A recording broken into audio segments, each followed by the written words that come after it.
¿Cómo están? ¿Cómo les va? Gusto de saludarles, de tenerlas y tenerlos aquí en este canal, en este nuevo episodio, además de Cafecito Holístico, este episodio que formalmente es el número 1. El anterior era el episodio 0, el capítulo piloto, como para probar un poquito qué pasaba. Primero, cómo me sentía también en esta incursión de este nuevo formato de podcast, video podcast.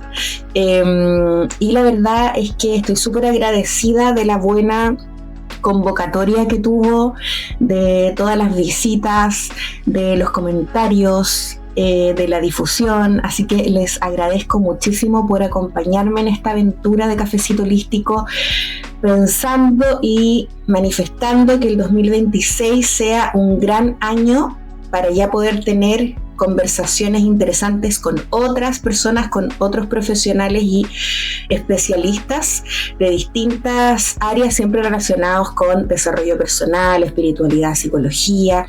Así que eso, feliz de que puedan estar aquí acompañándome en este nuevo capítulo.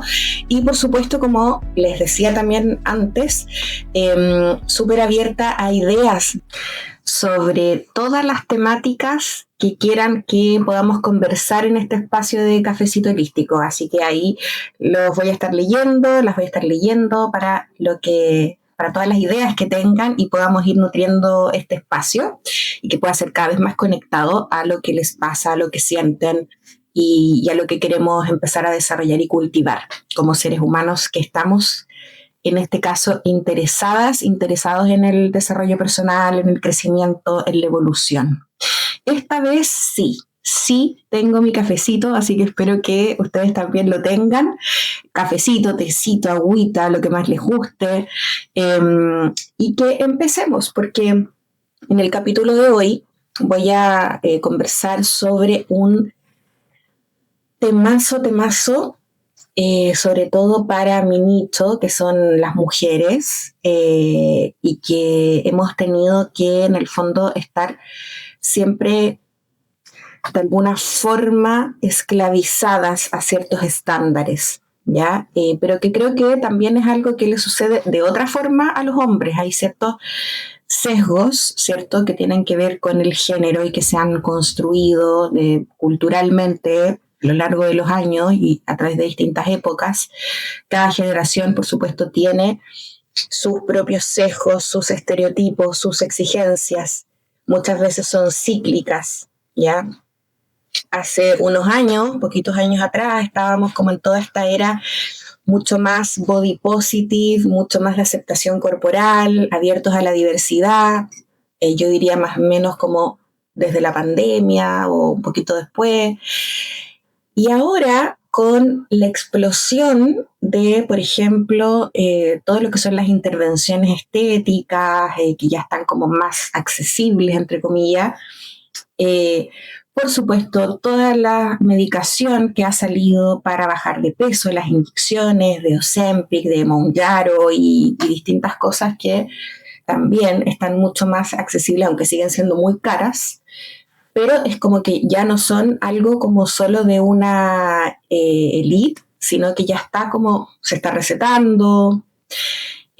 También la explosión de las cirugías bariátricas, las diversas cirugías que hay también para baja de peso, modificación corporal. Entonces, pienso que de alguna manera estamos nuevamente entrando en una época donde vuelve a ser bien, ¿cómo le podríamos llamar? Exigente el cómo deberíamos vernos o el tipo de cuerpo asociado también con ciertas características. Bien, entonces ahí les anticipo un poquito de lo que se va a tratar este cafecito holístico de hoy, que tiene que ver con la relación con nuestro cuerpo. Y específicamente yo le quise poner la batalla del cuerpo, porque siento que cada cierto tiempo es como dar batallas, es estarse cuestionando, es estar cuestionando nuestro cuerpo por diversas razones y un poco también sentir cuál es el límite de eso, hasta dónde cuestionamos este cuerpo que no podemos elegir, depende de muchísimas variables, que nos fue dado también en gran porcentaje de manera genética. No podemos negar nuestros genes, nuestras características principales, ¿cierto? Y cómo en el fondo esta batalla contra el cuerpo empieza a incidir fuertemente en nuestra salud mental. Porque como les dije en el capítulo anterior, y siempre lo repito, en realidad la salud mental no es algo abstracto que esté dentro de nuestra mente, como un espacio así totalmente, no sé, incierto, escondido, sino que tiene que ver con todo lo que nos rodea, con el contexto en el que estamos, con la política, con eh, nuestros patrones o mandatos familiares, culturales, generacionales, de género, con la tecnología, con todo, o sea, por supuesto, con nuestros recursos, con la economía, con todo. O sea, la salud mental está más afuera que adentro. La salud mental está construyéndose permanentemente en como esta madeja de lana entre lo interno y lo externo, si lo pudiéramos llamar así, ¿no? Entonces, es interesante cómo a veces creemos que nuestra salud mental tiene que ver solo con nuestras emociones, con lo que pensamos, como aislado de lo que está pasando afuera o aislado de lo cotidiano. Y la verdad es que lo cotidiano es lo que va construyendo nuestra salud mental.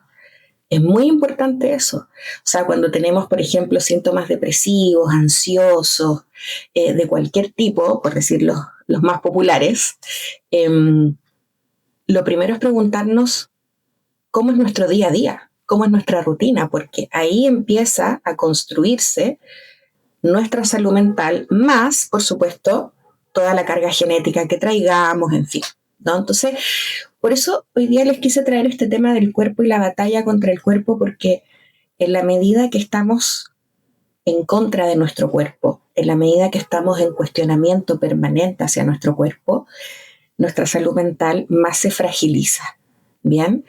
Eh, y por eso creo que es importante hablar de este tema, pero hablarlo en serio, hablarlo en profundidad, no solo hablarlo como algo superficial, como una cosa estética o lo que más se repite como un tema de salud física o de tratar de manejar ciertos parámetros de los que no siempre tenemos control. De hecho, la mayoría de las veces no tenemos control, sino que hablarlo de verdad en cómo nuestro cuerpo está implicado en todo lo que hacemos, es nuestro vehículo para vivir esta experiencia humana. Entonces, imagínense la profundidad y lo valioso que es, pero cómo lo tratamos tan injustamente. Entonces, eso les quería traer, ¿no? Como qué pasa cuando tu cuerpo, cuando tu imagen se siente como un campo de batalla, cuando el espejo es el enemigo, cuando siento que no puedo confiar en mis señales internas. Por ejemplo, si tengo apetito, toda la vida me han dicho, desde la cultura de dietas, por ejemplo, que no puedo confiar en mis señales de apetito, porque eso debe ser ansiedad, debe ser tristeza, entonces no es apetito, y si tengo apetito mejor tomo agua, o qué sé yo, o como algo que realmente no me satisface. Entonces se nos ha enseñado a rechazar nuestras señales internas e intuitivas, que son las señales con las que nacemos. O sea, un bebé intuitivamente reclama su alimento, llora si tiene hambre, deja de consumir alimento, leche, de amamantar si ya está satisfecho. Hay una intuición ahí muy poderosa de la cual nos desconectamos en algún momento porque se nos enseñó que era mala, ¿no? Que no podíamos confiar en nuestra intuición. Entonces, ¿qué pasa? ¿Cuáles son las consecuencias de vivir en batalla, de vivir en guerra con nuestro cuerpo? Eh, ¿Por qué el rechazo corporal nos aleja del verdadero autocuidado que necesitamos? Porque desde el miedo, desde el rechazo, desde el odio, desde el cuestionamiento, no se puede cuidar. Y eso es bien importante, porque Creemos que, claro, y muchos médicos incluso lo hacen, que metiéndole miedo a la persona sobre sus parámetros, sobre sus exámenes, sobre su composición corporal, entonces esa persona como que ya va a tomar conciencia y va a cuidar. No, lo que está haciendo es viéndose presionada, presionado por el miedo, y eso activa todo un sistema de respuesta que a la larga es mucho peor. No lo hace desde el cuidado genuino, porque el cuidado genuino nace desde la aceptación incondicional y radical. Entonces, ¿qué necesitamos para volver a sentir el cuerpo como nuestro hogar? Como ese hogar sin cuestionamiento en el que nacemos. Cuando nacemos, somos bebés, no hay cuestionamiento del cuerpo. Por supuesto, no hay una capacidad todavía reflexiva para eso, ni hay tampoco una participación social activa como para poder comparar, por ejemplo, pero sí sabemos que el cuerpo es un medio, ¿no? Nuestros recuerdos de cuando éramos niñas, niños y jugábamos con el cuerpo, ya sea correr, ya sea inventar cosas, ya sea sentir sensorialmente la arena, la tierra, el barro, el agua, ¿cierto? Todo ese contacto sensorial era desde la curiosidad, era desde el asombro, desde descubrir el mundo y desde descubrir también lo que nuestro cuerpo podía hacer por nosotros. Y de repente eso se desconectó y tuvimos que empezar a controlar las comidas, controlar las porciones, controlar el movimiento, controlar las calorías. Y ese control nos separó del cuerpo. Y por lo tanto dejamos de escucharlo, dejamos de entender, dejamos de apreciarlo, dejamos de cuidarlo genuinamente. Entonces, eso, ¿no? Como la primera reflexión es qué ha pasado, con la relación con nuestro cuerpo en los últimos años, como para que también ustedes lo puedan reflexionar junto conmigo, preguntarse cómo era la relación con mi cuerpo en la niñez, en la infancia, cómo era en la adolescencia, cómo era en la adultez temprana, cómo es hoy. Salud, ahí les acompaño con lo que estén tomando. Entonces, el rechazo corporal es algo que nos enseñaron probablemente desde pequeñas, desde pequeños. Parte en la familia, parte en nuestro sistema nuclear de cuidado, ¿no? Parte primero en la familia, luego ya en el colegio, en la escuela. Entonces empezamos a introyectar, que es en el fondo hacer nuestro, hacer propio, el cómo iban hablando de nuestro cuerpo afuera. Entonces teníamos, por ejemplo, algún familiar, una mamá, papá, tía, abuelo, abuela, en fin, que nos llamaba de cierta forma, ¿no? La flaca, la gordita, la guatoncita, la alta, la chica, la orejona, no sé qué. Probablemente hay ciertas cosas que estaban como más permitidas socialmente que otras, ¿no? En la crianza, más de los 80, los 90, el tema del peso era muy fuerte, ¿no? Entonces a lo mejor no era tanto, pienso, a lo mejor en muchas familias sí, pero no era tanto a lo mejor como, no sé, tener las orejas grandes, la nariz grande o lo que fuese, sino que tal vez a nivel familiar era más si subiste o bajaste de peso. Estás más flaca, estás más gorda, y ahí se empieza también como a asociar ciertas características dependiendo de la composición corporal. Entonces, por ejemplo, oye, que estás bonita hoy día, o que estás linda, has bajado de peso, estás más delgada, como que estar más delgada o bajar de peso fuese sinónimo de belleza. Y ahí empezamos a construir ciertas asociaciones desde muy pequeña. Y no solo con nosotras mismas, sino con el alrededor. Lo que escuchábamos, recuerden que siempre hablo más como de mujeres, porque son mi nicho principal, pero sé que hay hombres y muy bienvenidos, ¿bien? Eso es importante.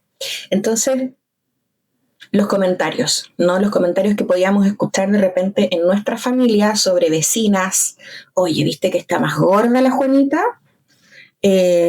oye, sí, no sé qué, no, parece que subió de peso, y esos comentarios constantes, oye, adelgazó, le ha ido bien, no sé qué, vayan ustedes recordando también esas asociaciones, ¿ya?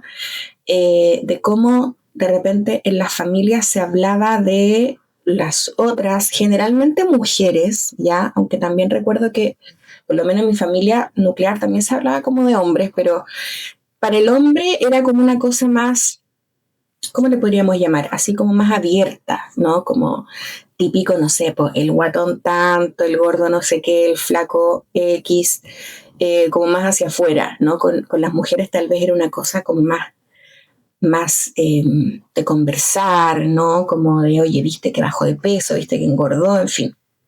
Entonces, era lo que escuchábamos, que se hablaba en la mesa y en general como comentario.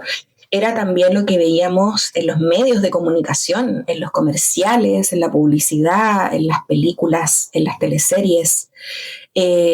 Importantísimo lo que veíamos en Disney, por ejemplo, Disney, las referencias que habían.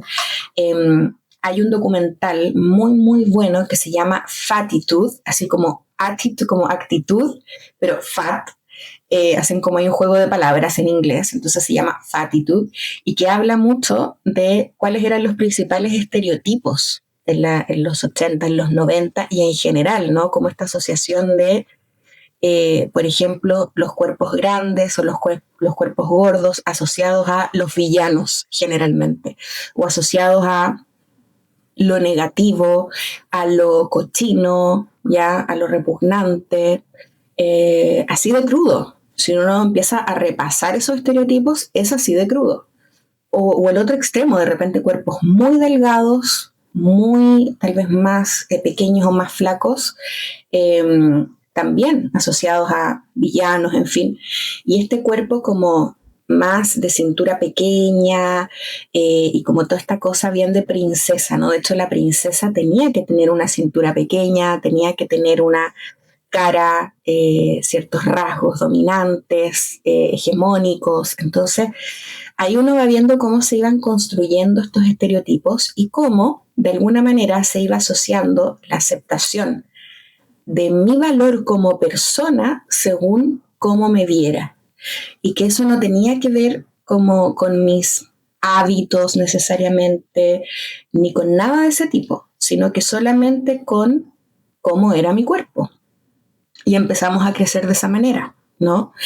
Eh, y por supuesto también esa vergüenza corporal temprana, las piscinas, los paseos de curso, las clases de educación física. Yo recuerdo que en los 90, que fue mi infancia, era muy usual que había que pesarse en las clases de educación física. Primera clase del año, pesa, y todos estaban ahí casi como esperando cuál era el cómputo. Así, oye, ¿cuánto pesaste? ¿Cuánto pesó este? Y los que teníamos un cuerpo no hegemónico, porque yo desde muy chiquitita, yo siempre fui gordita desde que nací, literal desde que nací. Yo veo fotos y era una cosita así redondita, eh, los cachetes siempre era todo. Y siempre fui gordita, siempre, siempre, siempre. Y muy tempranamente, no recuerdo bien a qué edad, pero muy tempranamente alta. Fui una de las más altas del curso, entonces siempre me sentí grande, muy grande, como entre gordita, además como de hombros anchos, en fin. Entonces, y era algo que yo literal no podía hacer nada para cambiarlo, o sea, no podía cambiar mi composición corporal, ni menos a esa edad, en una edad de tantos cambios. Daba lo mismo lo que yo comiera, no comiera, el deporte, bueno, el deporte también era muy difícil hacerlo desde estos sesgos, pero recuerdo de pesa y cómo estaban todos ahí esperando, pero también pasaba con los compañeros y compañeras que al revés, que a lo mejor en el otro extremo eran más chiquitos y con un peso muy, muy pequeño o bajo peso, que también les daba vergüenza enfrentarse hacia ese número de la pesa.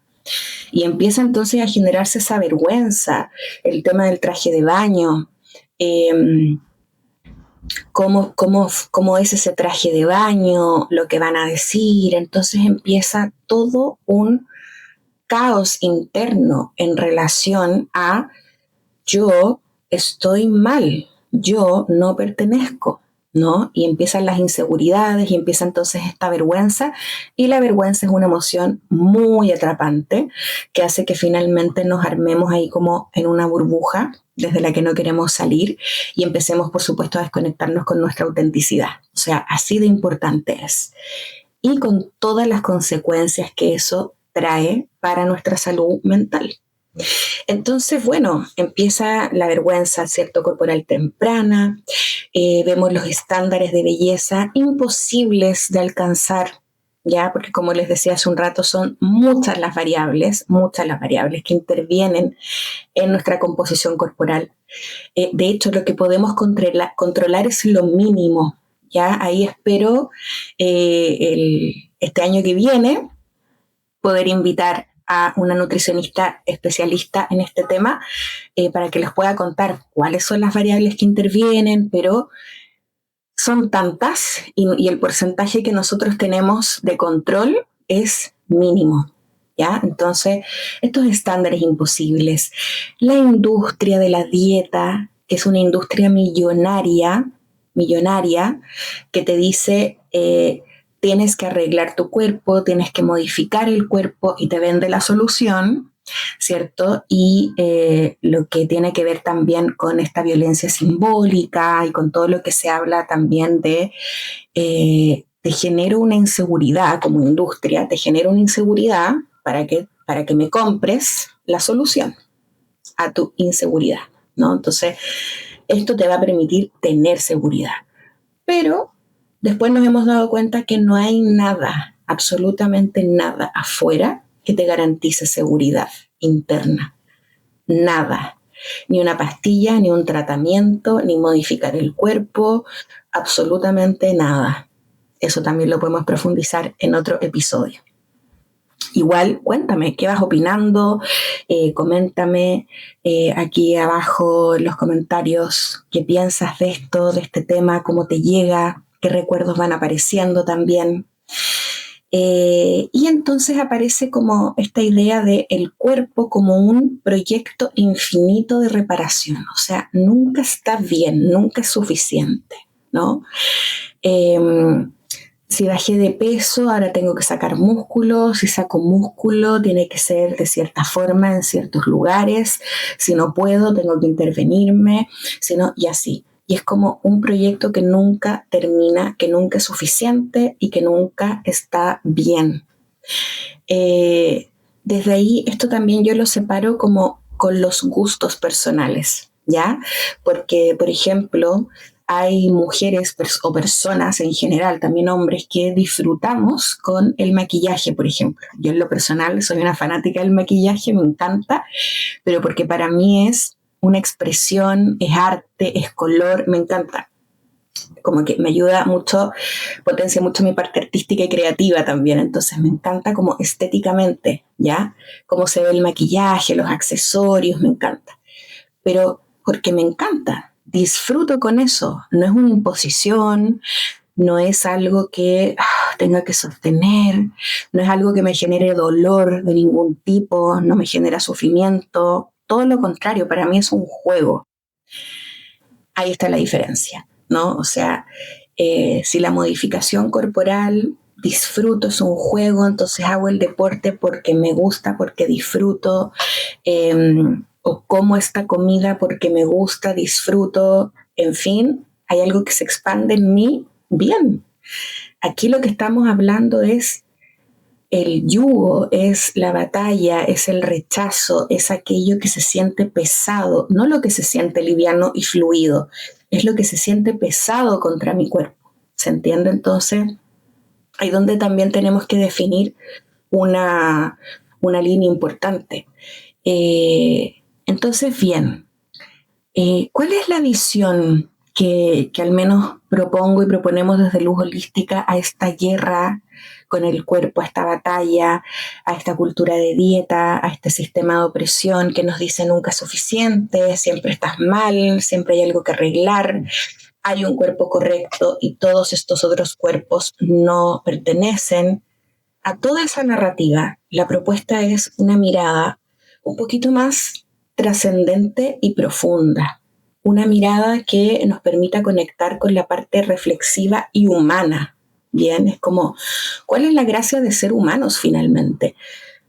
Tener la capacidad de reflexionar, de pensar en varias capas, ¿no? No solo de quedarnos con una primera respuesta más animal, más instintiva, sino que pensar en varias capas. Y en ese pensar en varias capas, la propuesta es, a ver, si mi cuerpo es el vehículo material, ¿no? Es el recipiente del alma, por decirlo de alguna forma, es el instrumento por el cual yo puedo vivir esta experiencia humana en este personaje de hoy. ¿Qué quiero para ese cuerpo? ¿No? Es como mi casa. Mi casa, ¿cómo la quiero tener? Quiero tener mi casa ordenada, quiero tener mi casa patas para arriba, quiero que fluya conmigo y a veces ordenada y a veces no. Quiero, ¿qué necesito o cómo necesito tener mi casa para sentirme en mi hogar? Y ahí es donde entramos como en cuál es la relación que yo necesito tener con mi cuerpo para poder confiar, para que podamos hacer este trabajo en equipo y que mi cuerpo sea un buen vehículo que me permita disfrutar al máximo esta experiencia, sentirla, vivirla, pero que eso no signifique que lo vamos a hacer desde el miedo, porque desde el miedo, como les dije hace un ratito atrás, no puedo construir. El miedo me aleja, el miedo me distancia, me aísla, me separa. El miedo me pone más torpe, el miedo no me permite cuidar, el miedo genera rechazo, no acercamiento, no cuidado. Entonces desde el miedo no puede ser. Y si no es desde el miedo, entonces ¿de dónde? Bueno, ahí aparece entonces la confianza. Confiar en el cuerpo, empezar a conocerlo, empezar a entenderlo, empezar a mirar también de dónde vengo, o sea, cómo eran mis ancestros, cómo era su corporalidad, que tuvieron que atravesar en la vida, porque sabemos también desde la epigenética que muchos traumas transgeneracionales también se traspasan a través del cuerpo, a nivel celular. Entonces hay ciertas formas de nuestro cuerpo que también responden a esa historia, ¿sí? Entonces, conocer mi historia, conocer de dónde vengo, conocer cómo funciona mi cuerpo, conocer lo que necesita, conocer mis ritmos, los ritmos naturales. Y ahí es donde yo sugiero acompañarse por alguien, ojalá un profesional, una profesional de la nutrición, pero que tenga este enfoque respetuoso, compasivo, peso incluyente, ¿ya? Que no pertenezca a la cultura de Dios, que no tenga pautas, porque eso, repetir, es desde el miedo, desde la prohibición, y eso no es tierra. Buscar un profesional que yo pueda como realmente eh, en el que confiar, en el que pueda descansar, en el que se sienta liviano y no se sienta pesado, que no me dé miedo decirle lo que comí, que no me dé miedo decirle si hice o no hice ejercicio. Y eso lo puedo sentir tal vez con un profesional peso incluyente, que trabaje con salud en todas las tallas. Y que trabaje con alimentación intuitiva para que me ayude a volver a conectar con esa intuición, con esa sabiduría interna de mi cuerpo que me dice solito qué necesita, qué quiere, cuándo lo quiere, cómo lo quiere.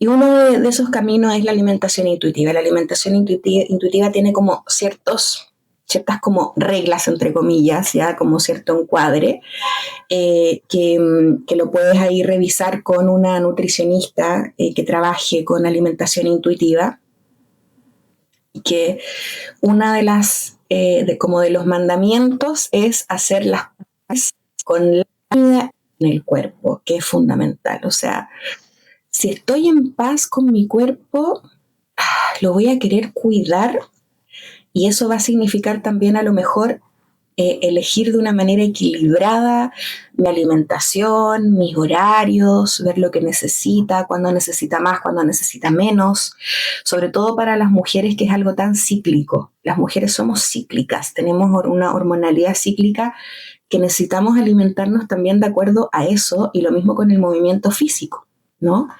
Entonces, esta visión dice, necesitamos poder confiar en nuestro cuerpo, confiar en este vehículo y el cuerpo como un mapa emocional. Qué importante es eso.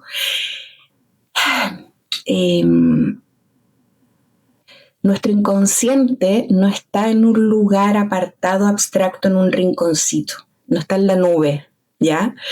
Está en nuestro cuerpo. Nuestras emociones habitan en el cuerpo. Nuestros pensamientos habitan en el cuerpo. Todo habita en el cuerpo. Entonces, cuando tenemos una relación en paz y fluida con nuestro cuerpo, no desde el miedo, no desde la exigencia, ni desde la prohibición, ni desde las ganas constantes de modificarlo, podemos aprender a leerlo, a dialogar con el cuerpo, a entender dónde habita la rabia, dónde habita el estrés, dónde habita la frustración, dónde habita el miedo, dónde habita la tristeza, en fin. Todas las emociones las podemos localizar en el cuerpo, podemos empezar a leerlo, podemos empezar a entender que cuando me duele algo, mi cuerpo me está diciendo tal cosa, que cuando me molesta otra cosa, mi cuerpo me está pidiendo algo, me está poniendo un límite, que cuando tengo molestia X, mi cuerpo me está pidiendo. Entonces es muy bonito porque empiezo realmente a interactuar con mi cuerpo. Tan así que hay estudios que han salido recientemente de la importancia de dialogar con el cuerpo en concreto, de, por ejemplo, ir entendiendo qué pasa cuando, por ejemplo, me inflamo, me hincho, qué pasa cuando tengo una digestión irregular, qué pasa cuando tengo dolores de cabeza constante. ¿Qué mensaje hay detrás de eso? Yo no voy a escuchar ni voy a entender ese mensaje si no tengo la puerta abierta a dialogar con el cuerpo, si no tengo una relación en paz. Bien, ahora, todo esto lo trabajamos en terapia, por supuesto, ¿ya? Lo trabajamos en terapia, lo trabajamos también a través de talleres, a través de psicoeducación, pero sobre todo como terapia cuando hemos tenido historias de mucha guerra con nuestro cuerpo y con nuestra imagen. Entonces ahí sin duda necesitamos un espacio terapéutico que nos permita poder explorar en un lugar seguro toda esa historia.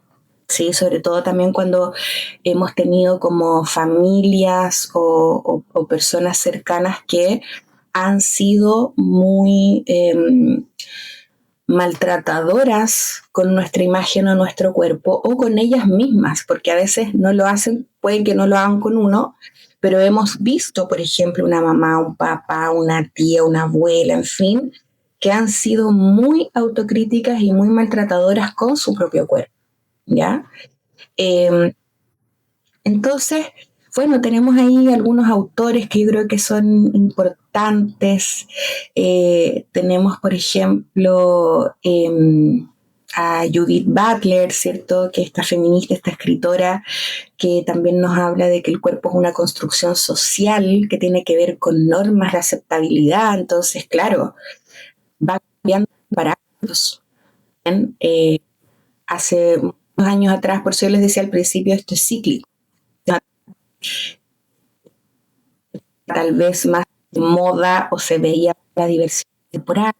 Ahora vimos una cosa como que todos tienen que adelgazar o tomar una pastilla, cosa a la que yo me revelo, así que yo no lo haré en lo personal, porque ya alcancé un grado de paz y de amor con mi cuerpo y mi alimentación, pero en fin, esto va cambiando y épocas históricas donde, por ejemplo, los cuerpos grandes, curvy o gordos directamente, eran reflejo de belleza, eran representación de abundancia, eran representación incluso de elegancia, y otros tiempos donde al revés, ¿no? Entonces, esto va cambiando y la pregunta es, ¿quiero que mi cuerpo vaya ajustándose permanentemente a eso? ¿O quiero un poco como revelarme a eso y empezar a tener una relación individual, personal y profunda con mi vehículo? Porque no va a ser el vehículo de otros, cada uno tiene su vehículo. Entonces, yo no necesito que nadie apruebe mi vehículo porque es mío. Es como tener un auto y si yo me siento bien en mi auto, nadie tiene derecho a decir nada, ¿no? Y si no me siento bien en ese auto, bueno, tal vez trabajar personalmente con algún acompañamiento para poder empezar a aceptarme y para poder empezar a mejorar o sanar esa relación. ¿Es malo que yo quiera modificar mi cuerpo? Ni malo ni bueno, yo diría. Simplemente trae consecuencias. La pregunta es, ¿cuál sería el límite de esa modificación? ¿No? Como, ¿tengo yo la certeza de que al hacer tal tratamiento y bajar, por ejemplo, si estoy sobrepeso, que más encima esa palabra ya es, no, ya nos marca algo, pero si tengo un cuerpo grande y quiero bajar, y bajo, por ejemplo, 20 kilos, esa baja de 20 kilos, ¿me asegura seguridad corporal o me asegura autoestima o me asegura confianza o me asegura bienestar? Yo siento que depende, que no hay nada que por sí solo me asegure otra cosa, que eso tiene que ver más con procesos internos, ¿no? Al revés también, si yo fuese muy delgada y quiero modificar mi cuerpo y subir o operarme o lo que fuese, ¿eso garantiza esto otro? Yo creo que ahí está como un poco la discusión, ¿cierto? Como para qué lo hago, cuál es el sentido de lo que voy a hacer. No hay ni buenas ni malas decisiones en ese aspecto porque el cuerpo es personal, cada uno decide por su cuerpo, pero sí a lo mejor como el sentido para que yo no me cuente una cosa que no es, ¿no? Para que yo no crea que ya, haciendo este cambio, voy a alcanzar este ideal, porque no lo sé, realmente no lo sé. La única certeza que tengo desde mi experiencia como terapeuta, como psicóloga y también como persona que estuvo muchísimos años, yo diría 30 años de mi vida en guerra contra mi cuerpo, desde mi experiencia yo creo que lo único que realmente asegura bienestar, tranquilidad, paz con el cuerpo y la alimentación es el trabajo de aceptación radical a través de un proceso, de un entendimiento, de muchas cosas que uno tiene que ir elaborando, ¿no? No es de la noche a la mañana, ¿sí? Y soltando y en fin, varias cosas. Y también haciéndose cargo, porque una de las cosas interesantes que aparece dentro también de las publicaciones, dentro del feminismo y de todo lo que implica también como nuestra imagen, nuestro cuerpo insertada en un contexto, es que también muchas veces el estar constantemente preocupadas de nuestro cuerpo, ya sea a través de dietas, de ejercicios, de en fin, de contar calorías y como de ese adoctrinamiento contra el cuerpo, eso muchas veces nos quita tiempo de otras cosas que podríamos estar creando, que podríamos estar construyendo, que podríamos estar incluso reclamando, exigiendo, límites que podríamos estar poniendo, ¿no? Porque en el fondo, ¿cuál es la otra opción? Ya, si yo no quiero modificar mi cuerpo, estoy en paz, lo he trabajado, ¿cuál es la opción que me queda? Poner límite con el otro. O sea, no hables de mi cuerpo, no comentes, no te metas en esto, no me gusta que me trates así, no te permito que me trates así. Todos esos límites requieren fuerza. Y eso también es una discusión bien interesante, ¿no? Como cuántas cosas estoy dejando de hacer por estar preocupada todo el día de modificar mi cuerpo o de compararlo, ¿no? Entonces ahí también hay varios autores, ¿cierto? Cómo también el cuerpo va guardando los traumas, cómo la desconexión del cuerpo y de las emociones va haciendo que cada vez tengamos más síntomas en salud mental, como la desconexión del cuerpo y la naturaleza también. Gabor Mate habla mucho de eso, es un autor que habla mucho de eso también, del trauma y de nuestro cuerpo asociado al trauma. Peter Levine también, con todo el somatic, la práctica de la terapia somática. También nos dice, cuando nos alejamos del cuerpo perdemos la capacidad de autorregularnos, porque para autorregularnos hay que entender y sentir el cuerpo, ¿no? En su dimensión, en su complejidad. Si estamos en rechazo, en guerra, no lo vamos a sentir. Más difícil regularnos, más fácil empezar a consumir medicamentos y medicamentos y medicamentos. No hablo de los suplementos, que eso es otra cosa, sino que medicamentos como para sanar, o más que sanar, para aliviar síntomas que en realidad no queremos escuchar, porque escucharlo significaría hacernos responsables de ciertos cambios, ¿no? Y entonces ahí también, dentro de esta propuesta de cuerpo como vehículo, también aparece algo que es fundamental, que es la autocompasión. Cómo empezar a tratar nuestro cuerpo como un mejor amigo, una mejor amiga. Si tal vez tú estás pensando, imposible, imposible, porque me carga mi cuerpo, porque lo detesto, porque no soporto, porque me carga esto otro. Esa es una alarma, siento yo, para buscar ayuda y para decir, oye, ¿has pensado cómo sería tu vida con eso resuelto? O si eso no fuese un problema, o si eso no fuese una incomodidad. ¿Has pensado en qué estaría tu mente, en qué estarías enfocada, enfocado, qué podrías hacer? Si durante la noche ocurriera un milagro, que es una pregunta que se hace mucho en psicoterapia, que ordenara todo, ¿cómo sería el otro día? ¿Qué cosas harías? ¿Cómo cambiaría tu vida? Porque yo creo que si tú dices, la verdad no cambiaría en nada, bueno, tal vez no es necesario hacer ningún trabajo, pero si sí cambiaría, y si sí a lo mejor harías otras cosas, o te atreverías a hacer cosas que sientes, que quieres, que tu alma te está pidiendo hace rato, bueno, ahí yo creo que vale la pena trabajarlo. En Luz Holística, por supuesto, tenemos la instancia para trabajar este y otros temas, pero yo creo que lo importante es poder trabajarlo en cualquier instancia que te permita abrir posibilidades, ¿no? Entonces, eso, ¿no? Nuestro cuerpo como vehículo. Eh, También, por ejemplo, una autora que me encanta, que es la Clarisa Píncola, que de Mujeres que corren con los lobos, dice: rechazar el cuerpo, finalmente, es rechazar la naturaleza.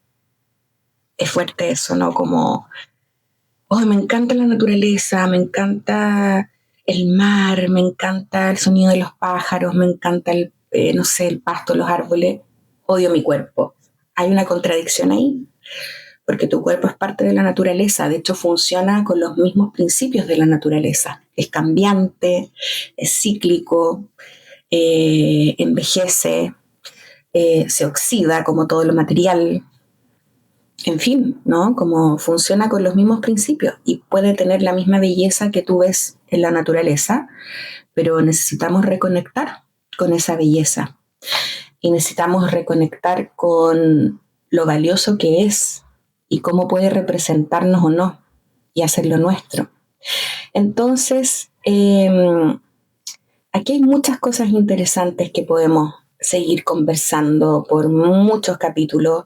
De hecho, yo creo que este es un tema que sin duda vamos a continuar conversando, sobre todo en la conversación que tengamos con una nutricionista que es especialista, como les decía, cuando ya podamos tener invitados en el podcast 2026.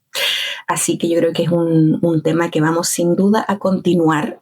Bien, cuéntame qué has reflexionado, qué te parece este tema, qué es lo más difícil a lo mejor que has vivido en relación con el cuerpo, qué te pasa hoy, cómo estás hoy con tu cuerpo, cómo ir aceptando también los cambios, las etapas, ¿no?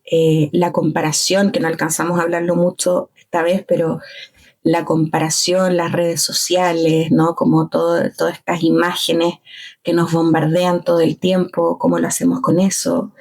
Y finalmente, como entender que, bueno, el cuerpo es nuestro vehículo. El cuerpo es la manera en la que, desde la que estamos presentes en el mundo, que nos permite sentir, que nos permite vivir, que nos permite conectar con otros. Entonces, tal vez terminar con esta reflexión, ¿cierto? De tu cuerpo no tiene que cambiar para que empieces a tratarlo con respeto, con amor, con presencia, sino que lo que tienes que cambiar son los lentes con los que ves a ese cuerpo, con los que ves a esa historia, con lo que ves lo que te ha permitido, partiendo por existir y todos los días luchar por sobrevivir. Yo encuentro muy tierno cómo el cuerpo hace su esfuerzo máximo todos los días, a cada minuto, por sobrevivir y por funcionar a nivel celular. Todo funciona como relojito, incluso aunque uno tenga alguna condición, aunque incluso alguno tenga alguna enfermedad, lo que sea, el hecho de estar vivo ya es muestra de que tu cuerpo está haciendo, pero el 200% de su esfuerzo y está trabajando al máximo. Y creo que eso es algo importante de agradecer todos los días. Así que te invito a que hagas ese ejercicio. 5 minutos, agradece a cada parte de tu cuerpo, aunque no lo creas, aunque no lo sientas todavía, simplemente respira, cierra tus ojos y anda agradeciendo desde tu cabeza, desde tu cuero cabelludo hasta la punta de los pies. Agradece a tu cuerpo y cuéntame cómo te sentiste después. Y si hicieras este ejercicio todos los días por una semana y luego por 2 semanas, ¿cómo te sientes después? ¿Qué cambia en tu salud mental? Veamos, te leo. Bien, espero que te haya gustado, se me pasó rapidísimo, es un gran tema, había mucho que decir, de seguro me faltó también mucho que decir, pero espero tus comentarios, espero tus opiniones y nos encontramos próximamente en un nuevo capítulo de Cafecito Holístico. Salud, gracias por acompañarme.